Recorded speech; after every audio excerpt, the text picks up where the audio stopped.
Hello, friends. This is Confessions with Amy, and I'm glad you're visiting my channel. Here we share new confessions every day. I always believed that my life was built on a solid foundation. Not perfect, of course. Nothing is perfect, but stable. A job I was good at. Her husband, with whom she lived for almost 2 decades. The house that we bought together and renovated every vacation just a little bit. We didn't shout or fight. Not passion, but respect. So it seemed to me. Until that day. I was in Zurich for work. She managed a transnational delivery project, a large contract, 7 figures, and a large-scale responsibility. The business trip was stressful, but I loved them. I thrived on them. It wasn't the first time I'd stayed in this hotel, and I knew that the coffee downstairs was better than in the room, and that the Swiss were never late for meetings. I was sitting in the lobby preparing the final version of the presentation. It was getting late in the morning local time, and it was almost 3 a.m. at home in New Jersey. There's a cup of frothy coffee on the table, graphs on the screen, and complete concentration in my head. And suddenly, vibration. I saw his name, Rick. For a split second, I felt my heart skip a beat. We haven't written to each other for nothing in a long time. Mostly household messages. He wasn't someone who wrote without a reason. The message was short. Without a greeting. Without explanation. Without ellipses. I'm leaving you and moving to Los Angeles with my 20-year-old baby. I'll take all the money with me. I remember feeling my head start to pound. No thoughts. Just a pause. The body froze. I rested my fingers on the tabletop and stared at the screen. What is it anyway? A joke? Drunken delirium? What kind of Los Angeles? What 20-year-old? And then, a sudden, strange clarity. This is not a mistake. He knew I was on another continent. He knew I wouldn't be able to call or meet him. He chose the moment when I was physically as far away as possible. He chose coward's way, out SMS at 3 a.m. So you don't have to hear my reaction. To avoid responsibility for your own words. To look free in the eyes of your new toy. It didn't even hurt. I felt bad for the woman I'd been for the last 10 years. Who tried to save face to be an adult. To keep the family afloat. To turn a blind eye to the void. I picked up the phone and typed in just 3 words. Of course. Good luck. She put it down beside him. I didn't cry.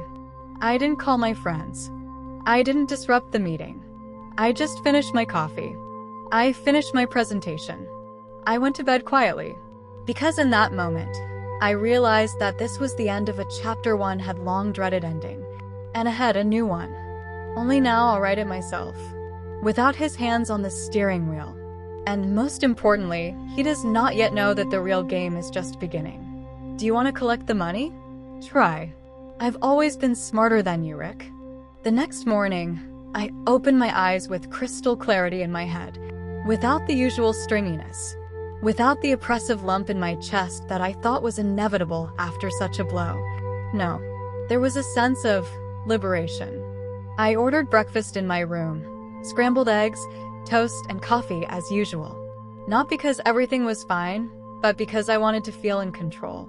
Routine movements helped to collect the brain in a heap. And then I opened my laptop. And the second contribution is lawyers. Rick and I kept a joint account for almost 15 years. From the very beginning of the marriage. But the key word is almost.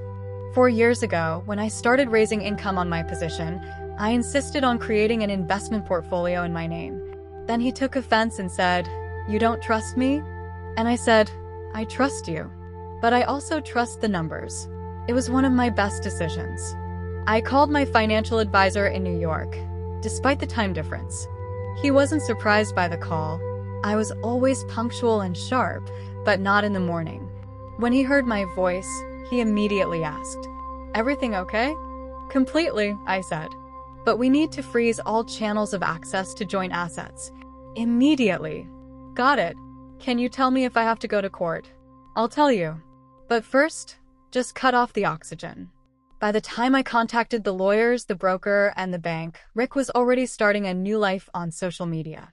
His stories, I could see them until I blocked them, were full of champagne, swimming pools, and restaurants in Malibu.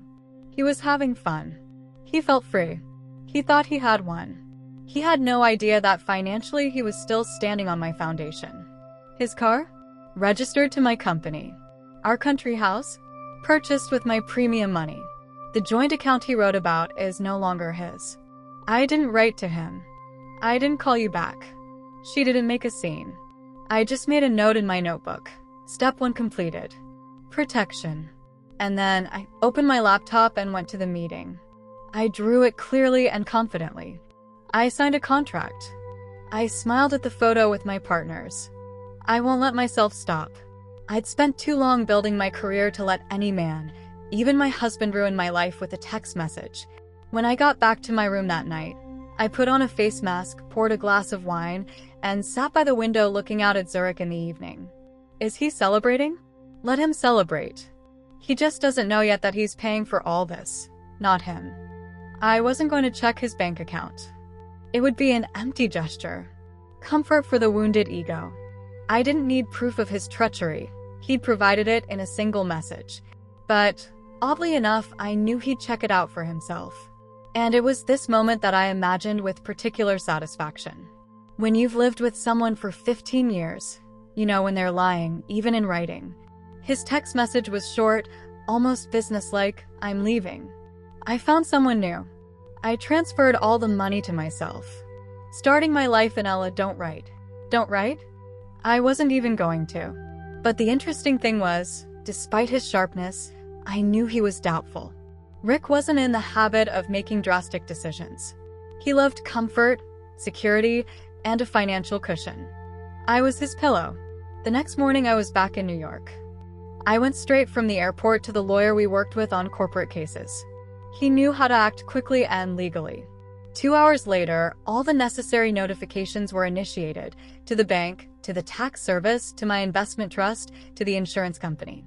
Meanwhile, Rick, I later learned from a mutual acquaintance, one of the few who was neutral, was having breakfast on the terrace of the Malibu hotel where he was staying with his new goddess. He boasted that he had put an end to his old life and that he now had everything under control. Until you logged into the bank's app. I didn't see his reaction, but I can imagine. First, surprise. Why is the amount less? Then panic. Why is the account blocked? And then anger. Not because he lost anything. Because I, his predictable, easygoing, always busy wife, took action before he did. He tried to call me that day. 5 times. First, from his phone number. Then from the other side. I didn't take it. Remove. Block. Not because it hurts. Because I knew he wasn't calling to apologize. He calls with complaints. I stared at the screen and thought, you always thought I needed you. But today you realize that it was the other way around. Ironically, the very business acumen he'd always ridiculed, you take everything too seriously, Monica, was now my armor. He was left with a young toy, but without a car, without counting, without confidence. What about me? I sat in my favorite cafe in Soho, sipping a strong latte, flipping through offers from big customers, and for the first time in a long time, I felt not anxious, but light. I wasn't plotting revenge. I built boundaries. And at that moment, I was really calm. I thought he'd forget. That his ego wouldn't let him turn himself in. That he would pretend to be happy, posting gaudy photos on social media of him smiling on a beach in LA, hugging a girl who looked like she was barely 21. I thought that he would just lose himself in his new life, and that would suit me completely. But I was wrong. A week after that morning, I received a letter. It was real, papery, with a flourish of handwriting that I recognized immediately. He was never very good at writing, which is ironic, because now he has no other way to contact me. He wrote that things got out of hand, that he acted on impulse, and that he just needed to feel alive. I chuckled as I read it. Feel alive? Who was I then? Background? Support? An airbag? He continued. That Los Angeles wasn't what he'd dreamed it would be. That his new love wasn't as inspiring outside of the bedroom. That the money suddenly ran out and he can't understand how it happened. That's what really amused me. Can't understand it. You see, I didn't just transfer money from the account he was trying to clean up. I rewrote the trust agreement in advance, invested assets in my projects, and activated automatic blocking of his access to joint cards and insurance. Everything is within the law.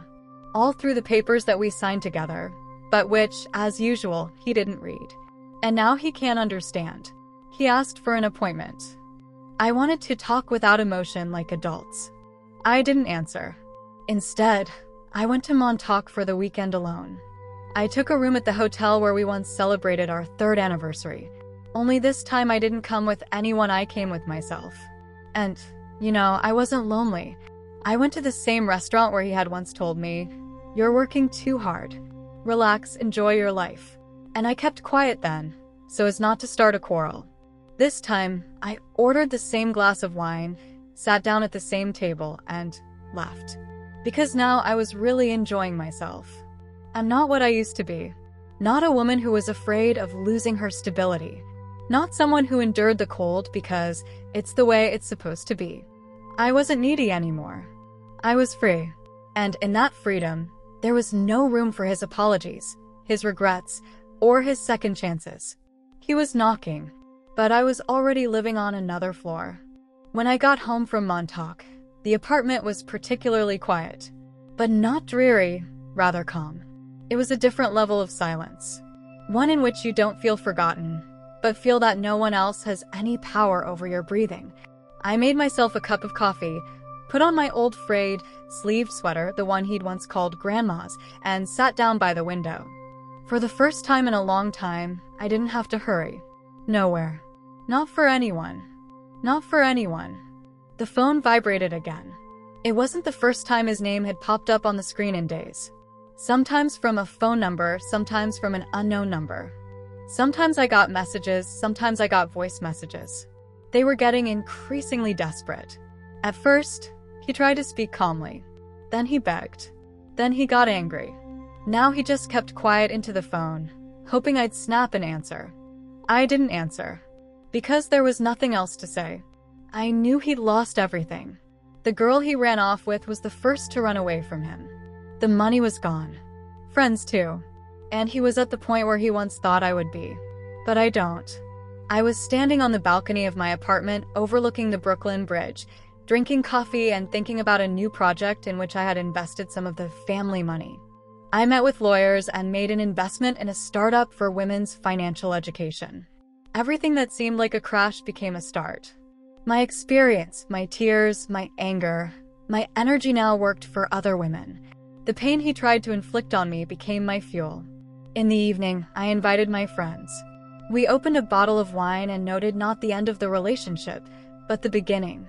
Start a life without restraining conditions, without condescending looks, and without fear of losing, because I've already lost everything. And then I found everything. The last thing I did that night was delete all of his messages. Without malice.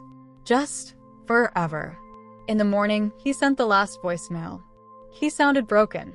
"Monica, I'm so sorry. I was an idiot. Come back. I need you, not everything else." I just turned off my phone. Because the truth is, I didn't have to return anything. I've already found everything I needed. Myself.